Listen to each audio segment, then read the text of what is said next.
everyone. Welcome to Preemie Chats. Preemie Chats is a program that is for healthcare professionals and parents to talk about what matters most, to explore new ideas, and to learn together. I'm Leah Whitehead. I'm the mom of a preemie, and I'm also a former journalist, and I'm happy to be your host today from Halifax, Nova Scotia. Preemie Chats was created and is put on by the Canadian Premature Babies Foundation, also very well known as CPBF. The foundation is a parent-led charitable organization that helps families in and after NICU through education, support, and advocacy. If you have a heart for preemies, whether you're a family or a healthcare professional, I'd invite you to head over to canadianpreemies.org. It's there on the screen, and check out their website. There you'll find resources, the latest projects, and most importantly, a community of people who want to see our little ones thrive. Today's session is live, so please, in the comments, let us know where you're watching from and any questions or comments you might have, and we'll try to address them during our program today. It is through rich conversations like the one we're about to have where we can advance practice and learn together. So please participate. Let us know who you are, where you're watching from. So as I mentioned, I'm a journalist, so this week's topic is near and dear to my heart. It is the importance of telling your story, digital storytelling to foster healing and resilience. Stories connect us to each other, and stories are a compelling and meaningful way of sharing our lived experience. Today, we're going to be joined by two NICU parents who will share what digital storytelling is and how digital storytelling can be used to support families to process their NICU experience and share family perspectives with healthcare providers in a way that cares for storyteller well-being. Joining me today is Kristy, Wolfe, and Alice Joggo. Kristy is a preemie parent, photographer, and digital storytelling facilitator. Her experience as a medical mom lies at the heart of her passion for supporting caregivers and healthcare providers through storytelling initiatives. Her lived experience as both a family caregiver, a peer mentor, and an advocate for mental health has led Kristy to the work she does today. She is a level 3 common language trained digital storytelling facilitator who works with individuals and organizations to create stories of impact. And along with Kristy, as I mentioned, we have Alice, who lives in Edmonton and is the mother of 2 children. Her eldest son, Jonathan, was born at 25 weeks and 4 days, and he spent 4 months in NICU. At the beginning of her journey as a preemie mom, she met Kristy, and Kristy asked if she could photograph Jonathan in NICU. Alice gave her consent, and the result was a powerful picture that is still on the front page of Kristy's website today. They reconnected years later as peer mentors at the same NICU, the Stollery Children's Hospital in Edmonton. And Alice then decided to create her digital story with Kristy. And so together, they're going to take us on a journey today that will hopefully inspire and encourage our listening audience to consider their role in sharing and hearing NICU stories. Welcome to you both. Thank you for joining us today. Thank you, Leah. Thank you, yeah. Well, it's a mouthful to say digital storytelling facilitator. Oh, I was watching my and I was like, it is hard to wrap your mouth around that. Yes, yes. Well, I was going to say too, we have a bit of a different session for those who are our typical audience watching Preemie Chats. We really want to have an interactive experience today. So I am going to pop up their presentation. And today I'm going to stay on screen with these 2 lovely ladies as we talk about digital storytelling. So I'm excited for what you guys have planned for us today. Perfect. Thank you so much for putting that up there. All right, Alice, you ready? Yes, let's do this. So I love to start with this quote. One of the most important benefits of reaching out to others is learning that the experiences that make us feel the most alone are actually universal. This is a Brené Brown quote, and it really connects with what we're talking about in digital storytelling, but also with what you're doing with the Canadian Premature Babies Foundation.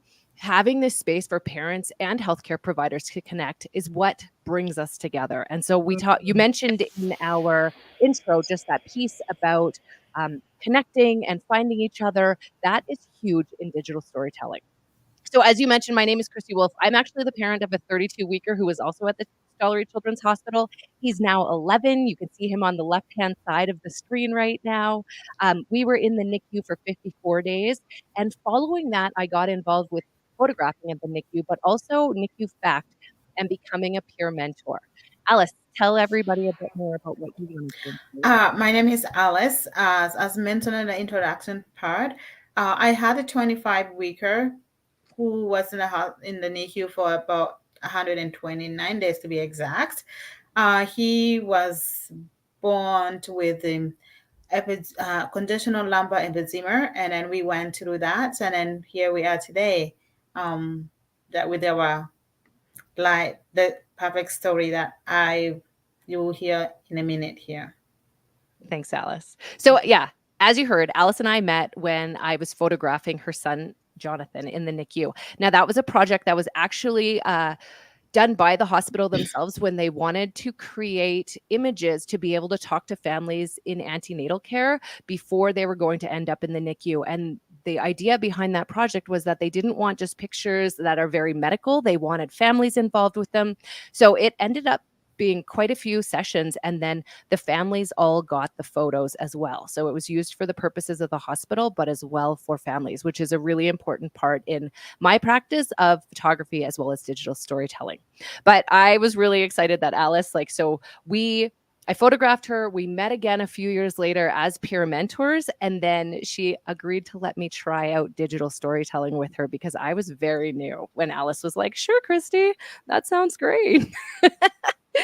But I did want to mention we all have stories. There's a Q&A at the end of this. Feel free. Alice and I are both absolutely open to any questions about digital storytelling, but also about our own lived experience. So if there's things that kind of stand out for you, feel free to bring those up. And I also wanted to introduce our boys today. Alice, you want to talk a little bit about where Jonathan's at? Okay, so Jonathan is almost 6 years old in July. He started kindergarten and he's loving it. He's like come home telling me everything about school, and really he's loving life. He's an outdoor baby. I love it. We can't wait for summer. And then Kane is 11. He's in grade 5. He was recently dropped the puck at a game for Canadian Blood Services. So it was just kind of a neat picture. But I think one of the things Alice and I talked about is remembering our own experiences in the NICU. It was really important to us to also show where our kids are at today, because that was that piece about hope. And when we think about peer mentoring and supporting people through experiences, also getting to see down the road what life looked like was something that we both appreciated. So threw those pictures in there for you. But let's get back to digital storytelling. So the best way to talk about digital storytelling is actually by showing a digital story. Now, a digital story, for people that don't know, is a 2 to 4 minute movie that's created with images and video clips, voiceover narration, music, and various video editing techniques. It's about a meaningful moment in a person's life. And in this case, it's Alice's meaningful moment. So as you're watching this video, which we're going to play next, I want the people that are watching to think about what stands out for you in this story. We're going to ask you to comment about it after. If you're not watching this live and you're watching the recording, feel free to send us a message, because this is really impactful to be able to have conversations about those meaningful moments. So Alice, before we play it, is there anything else you wanted to say? Not really. Not really? Yes, thank you. Just play it. All right. So listening for what resonates for you. Thanks, Leah.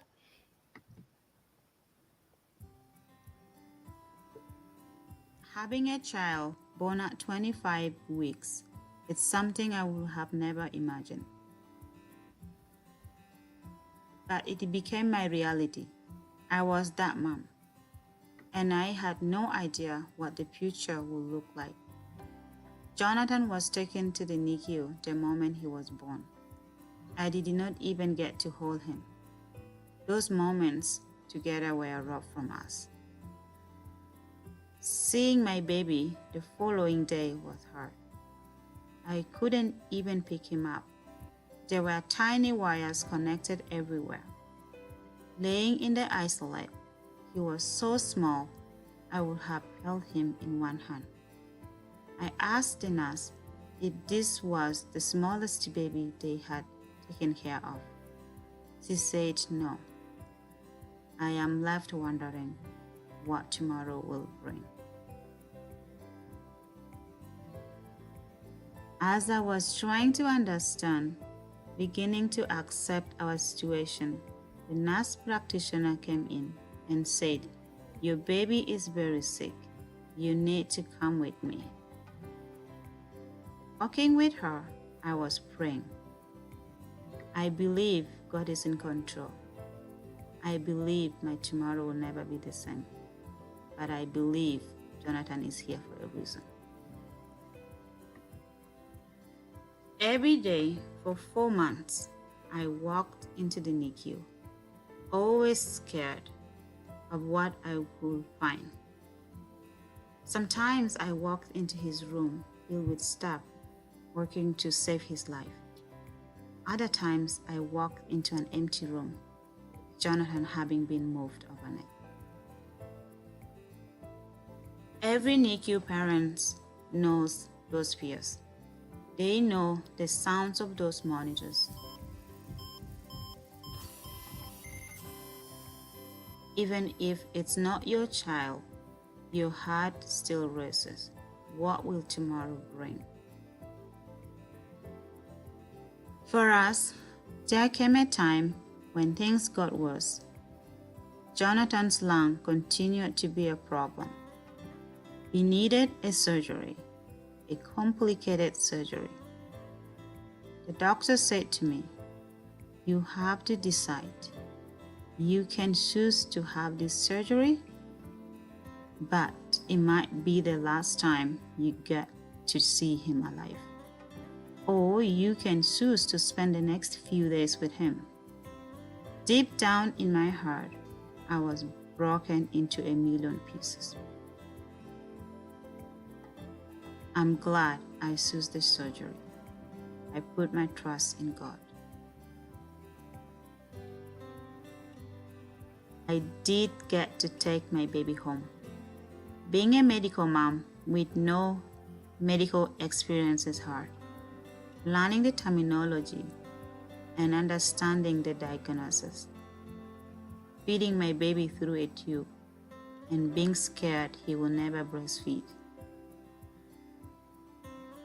Taking my baby home on oxygen and not having monitors to rely on. This is all hard. But I finally got to take my sweet baby home. This story is not over. It is not what I expected before I had children. But I believe God is in control. And I believe Jonathan is here for a reason.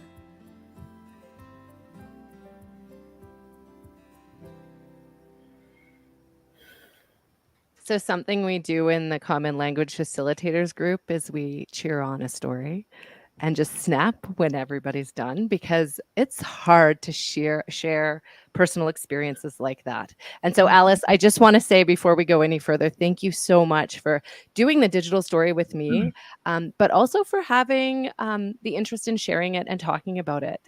We appreciate that. So for everyone, we want you to take a minute and add into the comments what resonated with you.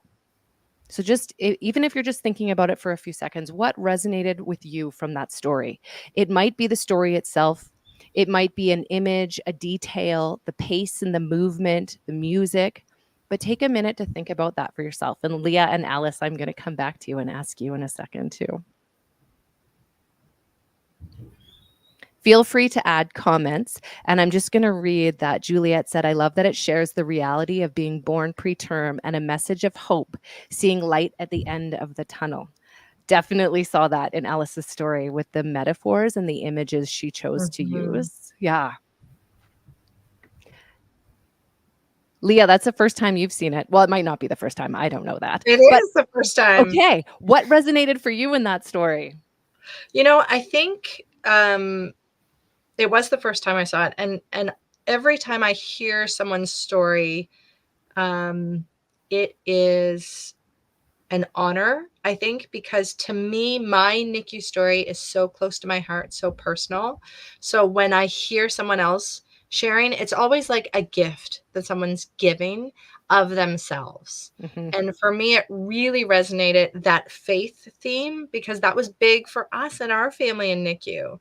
And so you kept saying, like, you left it with God. And it was like, yeah, there's so much unknown in NICU, that was the thing that we could hold on to as a family. So that, for me personally, that's what was ringing loud and clear. And it was just beautiful.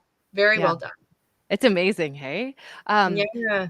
I want to say that that was the same hospital that we were at. So those images also bring up, like, that's very particular to, I mean, some of those images are they could be anywhere, but some of them are very much the Stollery, the Royal Alex, and those really stand out for me and bring back the memories of our own experience, which can be hard. Mhm. So I'm just going to also say, for people that are listening and watching right now, take the time to sit with it, but also know that it's not easy listening to people's stories. It's not easy creating these kinds of stories. And if that was a lot for you, please acknowledge that. Please Mhm. talk to somebody about it if it was bringing up some emotions for you that you weren't ready for. But I do love that Pat just wrote hope.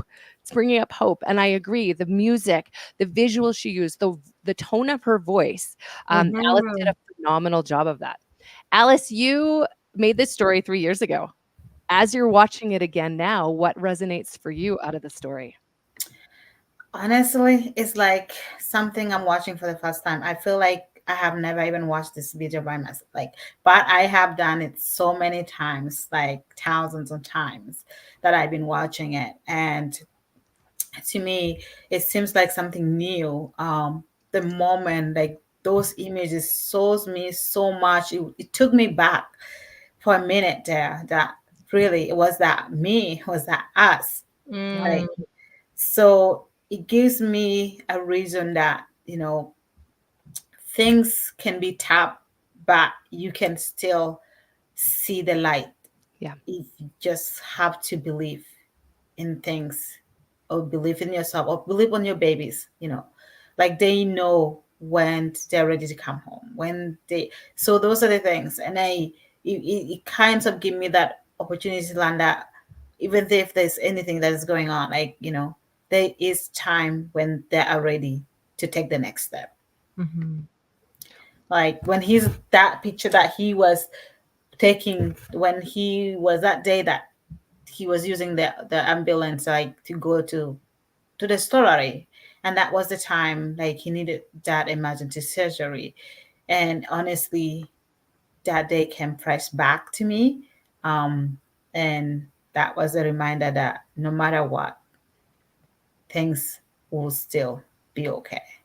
Well, I'm glad you brought up that moment too about the surgery, because that was really what this digital story was like. That was the meaningful moment, the choice about the surgery and thinking about what, Mm. like, that. Think about that choice for a second. Like, I don't know how many people in your audience would have had a similar situation where somebody says, this is the surgery, but it might not work. And so going back and reliving that to tell a story can be, there can be a therapeutic value to that, but it Mhm. also is very difficult to like relive some of those things. And I think that's a piece to think about when you're thinking about digital stories.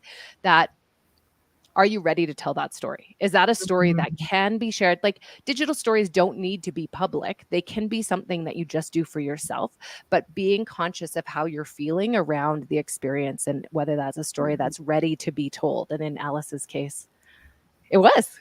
Mm. Yes. How did you know that it was, both of you? Because Kristy, you were asking Alice to do it, and Alice, you really did this together. How did you both know the timing was right? So for me, it was few years after we left the NICU, and I already gone back to do mentoring. So going back to the mentoring was for me to have that healing process. Mm. I don't want to deal with everything that was there by myself. So if I was able to go back to do that, like telling my story, was not a problem because I was able to communicate that moment. Because like once Kristy say, "Hey, can we do this?" I say yes because I was not thinking about the NICU thing. I want to show to the people that whatever was happening before then, there is going to be a light at the end of the tunnel. So at that moment, I want to tell people that whatever it is going, it's not the end of it all. They can still come out of it. So at that point, I was living like I said, yeah, let's do this. I'm good. I'm strong. I'm able to go back to that place because at the moment when I left the NICU, I never knew I would even go back there. Mhm. But I think it gives me all the energy and the idea, the will to move forward, not to dwell on what has passed. So I Yeah. think that's what makes me ready that moment. I was like, yeah, I'm not worried. I can see the improvement that is happening. It's okay.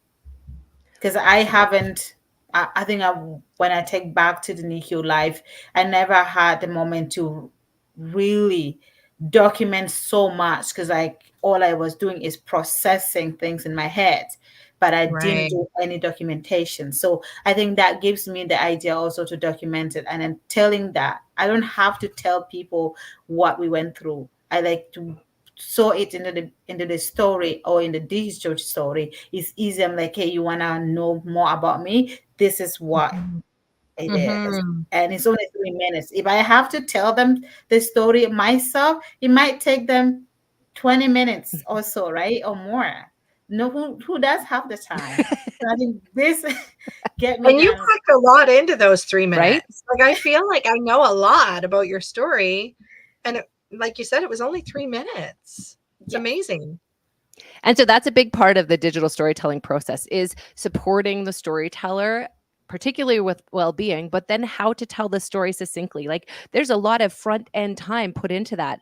I like to tell people when they're thinking about doing a digital story, it's about 16 to 20 hours of work. They would work with me 4 times for 2 hours each time. And actually, let me skip to the next slide because that'll help explain it a little bit.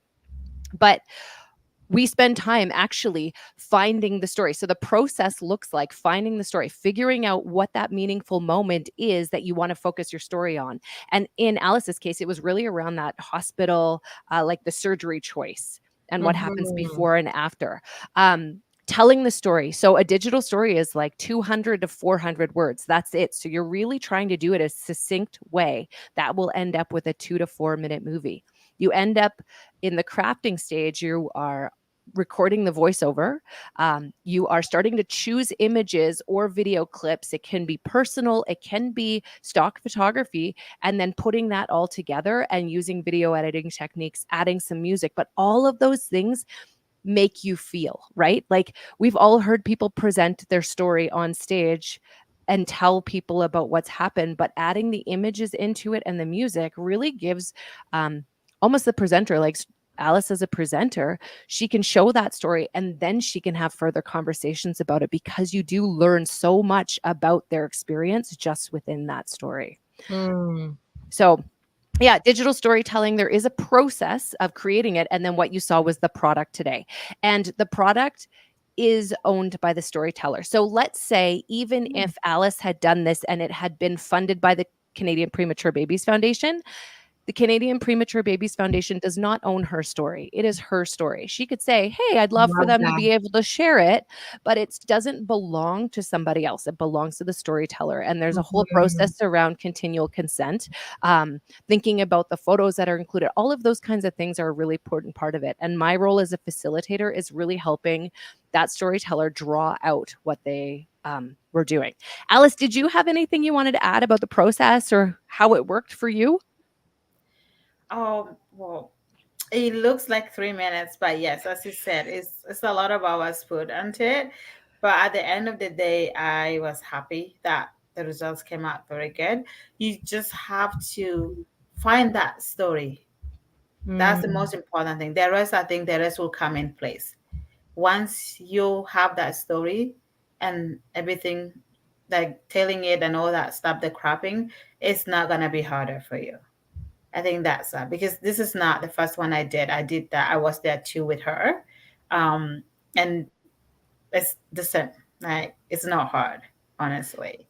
So let me explain. I was there too. During COVID, I was like, I want to try doing live stream conversations. And so Alice was one of the people I had asked. It was different photographers, people that I'd photographed, or other people in the healthcare setting around my own experience that we then just had like similar to what you're doing here, just a conversation back and forth. So Alice had more experience with me than just like, hey, I took pictures of you once. Do you want to try this? Right.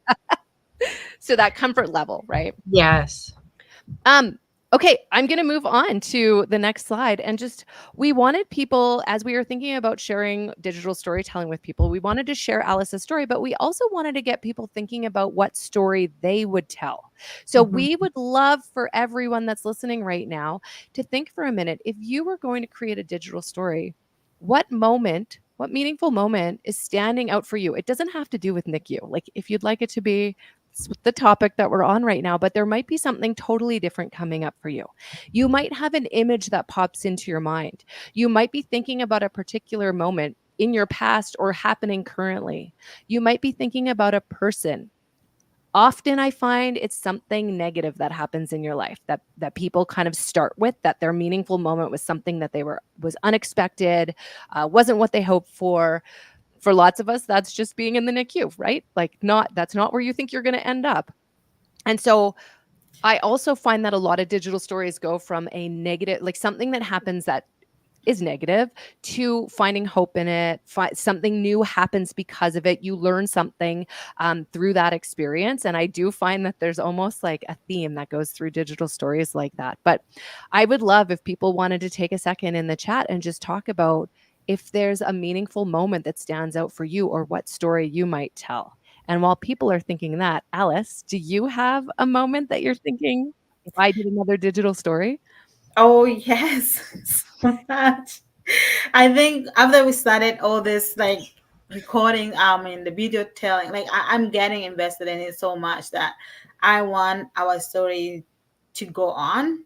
I'm thinking about like another milestone of Jonathan, and then we can record something that Oh, I love it. I think looking back, it might really be like, oh, I'm so glad mommy did this for me. Well, and being able to show those pictures or a digital story, the things that you capture when you're in those hard situations. So for me, I have a digital story about my son's heart surgery when he was 6. And that story I have shared with him. He gives me permission to share it. We've shared it at conferences for medical professionals to talk about what those experiences are like, because I think these digital stories are a concise way, again, to talk about experience that not just parents and families can learn from, but also healthcare providers and hospital administrators. And how can we do things? And what can I learn from this story so that we can support our parents and families better as we continue to work forward? And I think, Leah, we talked about the Canadian Premature Babies executive director, Fabiana, has a digital story that will be shared in the coming weeks. So just keep your eyes out for that. But again, bringing people's personal experiences into the presentations that they're doing really brings that human element. Leah, if you were going to do a digital story, what would you do? What story would you tell? It's so funny because I just experienced kind of real time what you were saying. It starts out negative, and because when you first asked the question, I was like, of course I would tell the one that's always closest to my heart is that moment of separation from Tessa, because we had such togetherness, and then she was taken when she was born because she was 28 weeks. And in my mind, before you were even saying it, I was like, yes, but what I would want to show is the power of connection. Yes. And so I was thinking of other moments of like, the first time I did skin to skin. And so as you were saying, like usually starts out negative and then it turns, I was like, yeah, I just did that real time because you do like the things that stand out so starkly to us are, I think, those moments of heartache. But they do have that, like the reason why it broke my heart so much was because I wanted that connection with Tessa. And I never wanted it to be broken. It's so interesting. I actually, the story that I was mentioning, Hugs and Bugs, that I did about my son's heart surgery, when you watch it, it's actually about a bedtime routine. So I did it using a lot of referring back actually all the way back to the NICU and to his heart surgery, but I did it from the perspective of talking about what are we grateful for, what's something that went well today, and talking through a bedtime routine. And so I find that although when I'm working with a storyteller to figure out what their story might be, you can usually pinpoint a couple meaningful moments that were negative. You're trying to figure out, how are we going to tell this story? So it's a benefit to the storyteller. If nothing else happens with it, how is the storyteller going to benefit from having this story and creating this story? Mm-hmm. I do notice that Deb's got a moment in the chat. She said, I remember the most is when an intern told me there was no question that was not important. I hear him to this day. That right there, that's incredible for healthcare providers to hear, because I don't know about you both, but as a parent, I felt like I asked the same questions over and over and never retained the information. Mm-hmm. And so you feel bad about saying the same thing or asking the same questions, and having somebody just say, no question, that's not important. It's huge. Thanks, Mm-hmm. Deb. I really appreciate you chiming in on that. All right. So one of the things that I also like to be conscious of is when we are talking about digital stories, when we're talking about experiences, I would like to wrap up with just like that sharing stories and listening to stories is emotional work. And so this is a coping scale that was given to my son at the hospital after his most recent heart surgery. And all it says is 5, I'm feeling great. 4, I'm feeling fine. 3, I'm feeling a little unsure. 2, I'm beginning to lose it. 1, I lost it. I need a break. Leah and Alice, will you just tell me how you're doing right now? Thinking about stories, thinking about where you're at. Just show me on your fingers or say it. If you're listening and you want to just throw it in the chat how you're doing, because this is just something, it's worth checking in on yourself after doing this work. How are you both doing? I think I'm probably between a 3 and a 4. Really. Like, I think that especially the beeping, that sound that you're like, everybody knows, and you hear it and immediately, and I'm in NICU all the time because I work in NICU now, it still takes you back, and it still takes a minute, I think, to get your footing again after that. Yeah, no, I absolutely appreciate that. And Alice, how about you? Watching your own story, thinking back about those times, that can be a lot. It is a lot. I am 4. 4. Okay, thank you.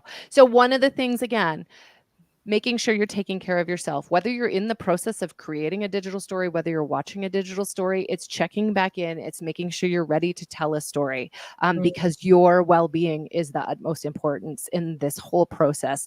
And at times that means for a storyteller that they put their story on hold and come back to it later.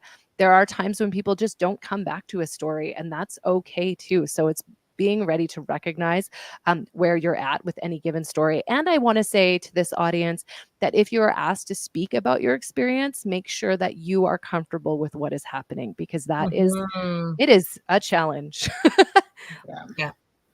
And then the last slide I just wanted to show, and then we can kind of go into a Q&A about whatever you want to talk about. This is just the way to connect with me. If you would like to find out more information about digital storytelling, if you would like to watch some more digital stories, that link will actually take you to my link tree where there's more digital stories. There's the Leading Through Stories podcast. So we talk with facilitators, so other people that are creating digital stories, as well as storytellers themselves, to talk about the experience of creating a digital story or how it's being used. And so that's just a quick and easy way if you'd like to connect again. Alice, anything that you want, if people want to find you, how do they get a hold of you? They have questions for you. So I have they can text me on my Facebook account. I shared that information there earlier on. So you should be able to come back to ask me the link. I think not the link, but they should be able to get connected through that as well. And I think we'll put the link to your story right into the notes for this live stream, so that people can see the story again, or share it, because that's one of the things. You've made it public so that it is available for people to take a look at.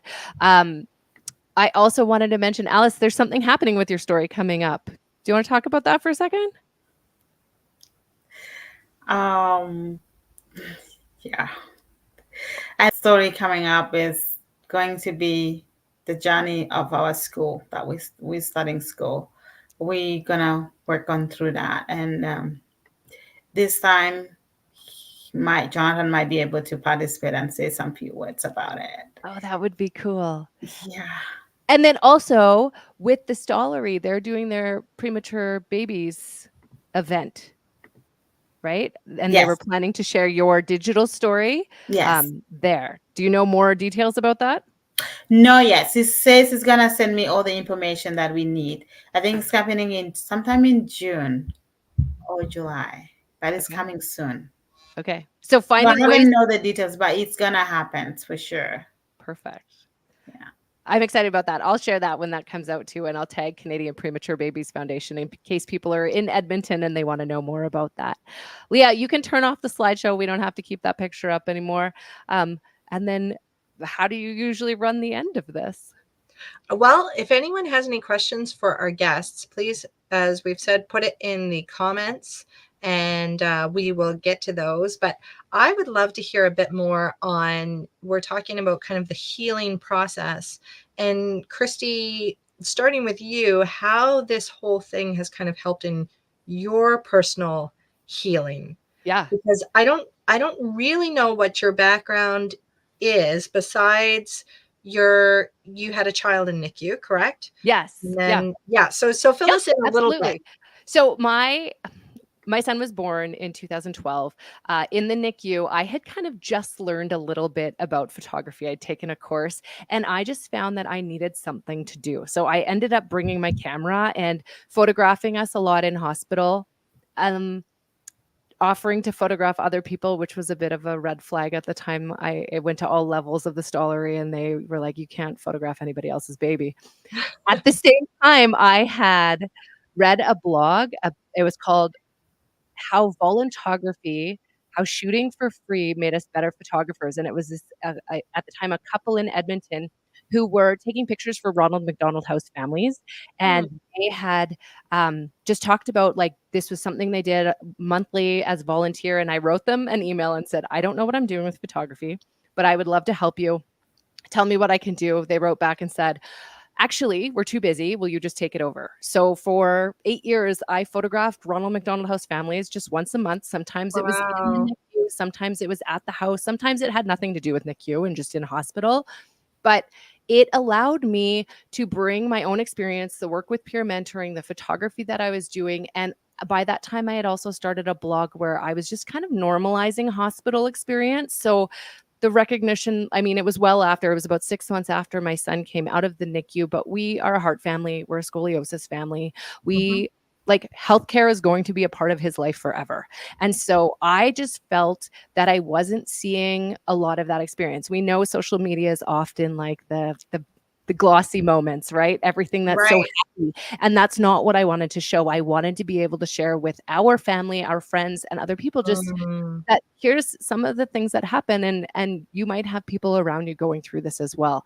So I mean the digital storytelling came from that photography experience and through those years. And so Alice is one example of somebody that I got to photograph in hospital and then we got to create a digital story about that experience. And that was one of the reasons I was so excited to get to talk to her about this because that was processing for me. Processing the photography itself, it was working with other families to capture their experience. It was then going on to digital stories and talking about experiences like that as well.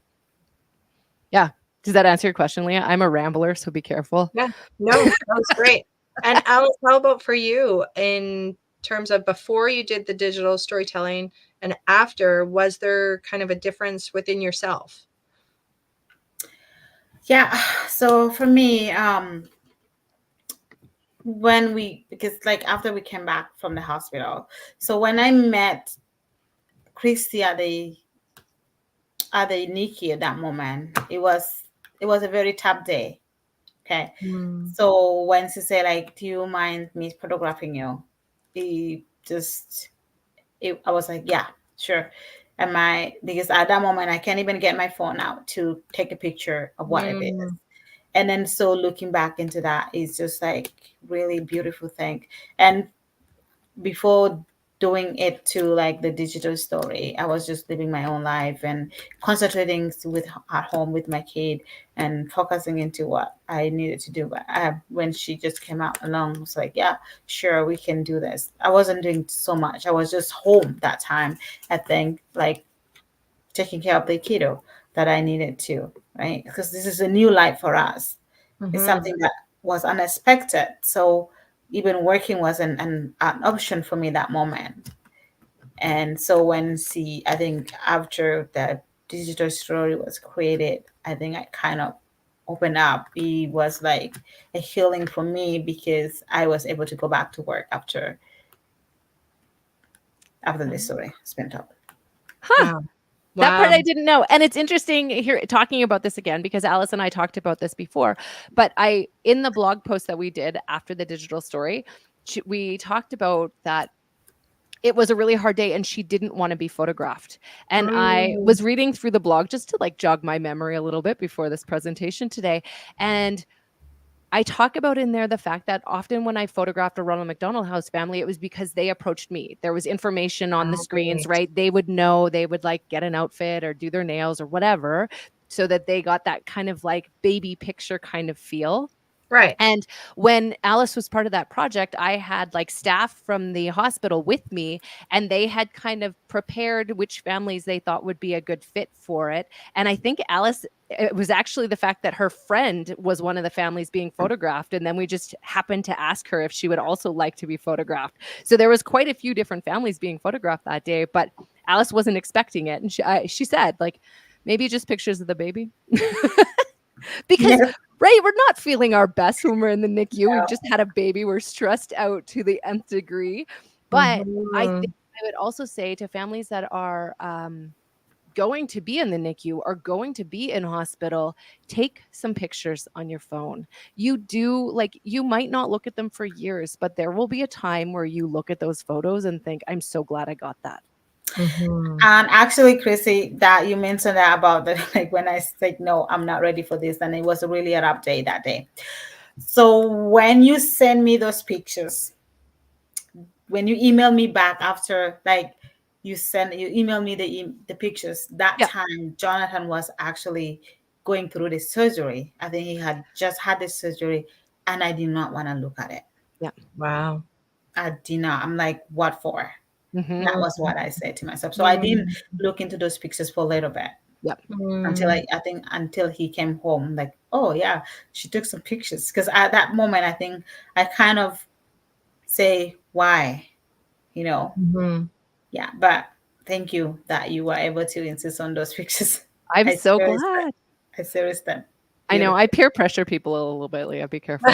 But it also makes me think about, so this is kind of like another example from that whole photography through to other things. There was a family that I met through the cardiology world who were staying at Ronald McDonald House, and they had kind of seen my name, and we happened to meet them. So their son was in the pediatric cardiac intensive care unit.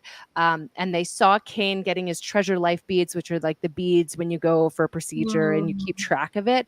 And she had seen pictures of him because I posted and talked about it. She was like, are you Kristy? And then it turned out that like she'd followed along a little bit. And I ended up photographing their family, and their son Tucker subsequently passed away. And I came and did photos for them right after he died. And that was a experience that when we talked about it, I was like, this doesn't have to happen, but if you want it to, I will come back and I will take more pictures, because I think that's a really important part too. Our NICU experiences are incredibly important, but I think end of life and photography around that and capturing some of that family togetherness is really important. Now, I have a digital story that I have written, like a personal story about photographing families in palliative situations that I can't even read through out loud without sobbing. Wow. So that's an example of a story that I am not ready to tell, but it does need to be told, because I think it's, as I've watched over the years, like 11 years ago, they were like, don't bring your cell phone in. Don't take pictures. And I fight for, yes, take pictures. I think this is really important. And I think we can actually learn things from this. So it's interesting to see, even just in like 10, 11 years, how much things have changed in some places, not everywhere, but that part that the parents are a part of the team. If they need to take pictures for that's what they need, like that needs to be something that's considered. It's not just about health. It's also about mental health. And so I don't know, that kind of comes back to me every time we end up talking about photography and digital storytelling and being able to share stories and support people. Yeah, I always say how our stories, so I was in NICU in 2013 with Tess, and I always say how, when you tell people she's 11, it's, oh my gosh, that was such a long time ago. And it was, and it wasn't. Yep. It's like, it's always so front of heart that it's never far from the surface. There is that smell that can bring you back, that sound that brings you back, the photos, and I think that's not a bad thing, because I think it shows how connected we are with these heart stories. And I think what you said about, people finding the timing that works for them to share is part of that honoring of that healing journey, and that, having people also ready to listen Yep. at the time. Because I know there are times when we sit down with NICU families who are out of NICU, who we just say, like, tell us your story. We're not recording it, we're just listening. And they say, this is the first time I've told my story from beginning to end, first of all, ever, because people usually get tidbits of our story while we're there, Yep. but as well to a room of people who understand what it was like, which I think is a different experience as well. I think that part about community within your spaces is really key. Like having this opportunity for people to come together and just have these preemie chats on Friday, that wasn't around when we were in the hospital, right? Yeah.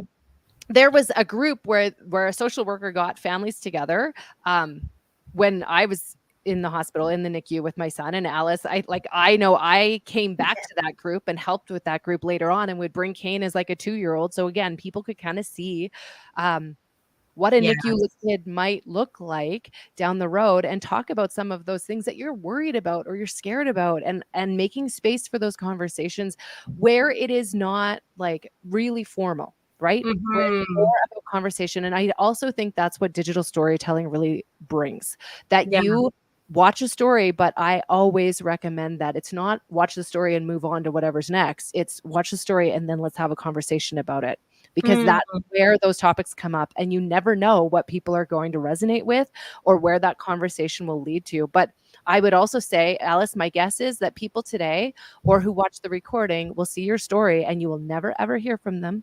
You'll never know how it resonated, but they will take that piece with them.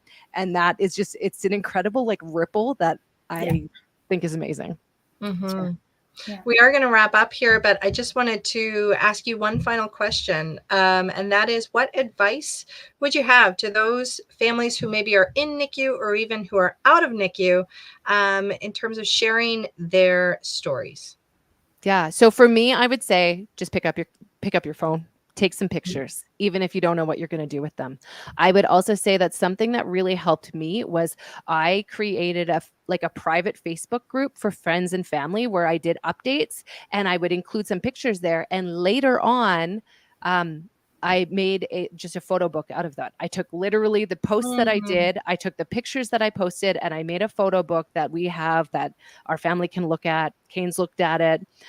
But it also included all the comments that people wrote, right? Like, we love you, we're thinking about you. So I have their names and what they said. And when you're having a bad day in hospital, things like that can make an enormous difference. Like, you might not have time to respond to every comment, but you can go back later and see them. And I think that uplifting piece of it is really, really helpful.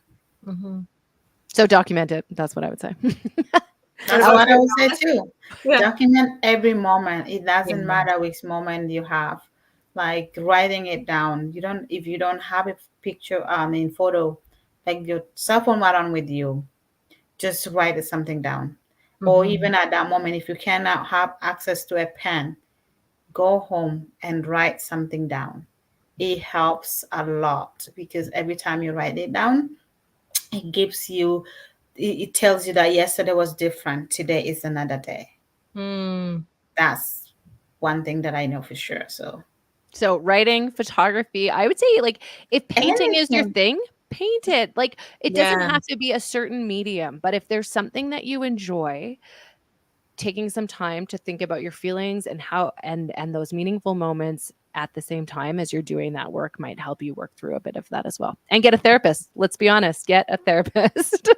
Yes, accept if someone comes to you and like asking you to get a help, to take the opportunity. Yep. Social workers are your friend, even though you don't realize at the beginning that that's what a social worker is for at the hospital. Well, thank you both so much for joining us today. I put a bunch of links in the comments, and so you can follow up with both Kristy and Alice with any questions, comments, or to follow them and see more digital storytelling. So thank you both for being here and for your vulnerability and for sharing your knowledge with us today. Thanks, Leah. And thank you, Alice. Yes. Thank you, Leah. Thank you, Kristy. And thank you, everyone, for joining us here today on this Friday afternoon. A special thank you to AstraZeneca for their ongoing support of educational programs such as this one. And just a reminder that if you missed any part of today's session, then you can head over to CanadianPreemies.org. And there you'll see all the past episodes. We have over 300 episodes you can look through, and you can rewatch this one as well. You'll also find many resources and support options available there. And you'll be reminded, of course, that CPBF is a charitable organization. They depend on support to continue its important work. And so if you can think about how you could fit into supporting CPBF's mission to empower families of premature babies, then please do so. They support families every step of their journey, as we heard today. And together, we can create a brighter future for all preemies and their families. I hope that you're able to join us next Friday. We're here again at 1 p.m. Eastern Time. Jenna will be hosting, and they will be talking about the care transition of infants with medical complexities. So don't miss it, and I hope you all have a great weekend. Thanks again for joining.